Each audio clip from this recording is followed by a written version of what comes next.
وہ کیسی عورتیں تھیں جو گیلی لکڑیوں کو پھونک کر چولہا جلاتی تھی، جو سل پر سرخ مرچیں پیس کر سالن پکاتی تھی، جو صبح سے شام تک مصروف لیکن مسکراتی تھی۔ وہ کیسی عورتیں تھیں جو بھری دوپہر میں سر اپنا ڈھک کر کھیتوں میں آتی تھی، جو ہاتھ سے پنکھی جلاتی تھی اور دروازے پر رک کر دیر تک رسمیں نبھاتی تھی۔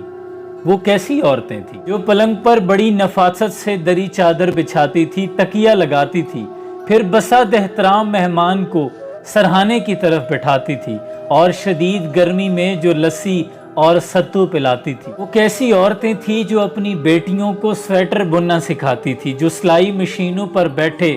کڑے روزے نبھاتی تھی، جو بڑی پلیٹوں میں افطار کے حصے بناتی تھی۔ وہ کیسی عورتیں تھیں جو کلمے کاٹ کر لکڑی کے فریموں میں سجاتی تھی، دعائیں پھونک کر اپنے بچوں کو سلاتی تھی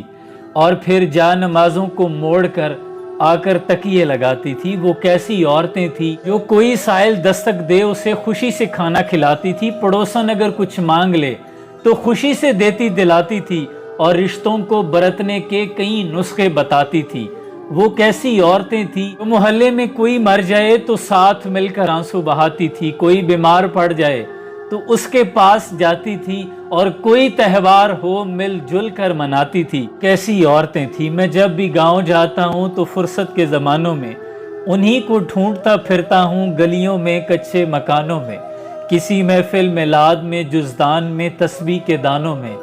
کسی برآمدے کے طاق پر، باورچی خانوں میں، مگر اپنا زمانہ ساتھ لے کر کھو گئی ہیں وہ، کسی ایک قبر میں ساری کی ساری سو گئی ہیں وہ کیسی عورتیں تھیں۔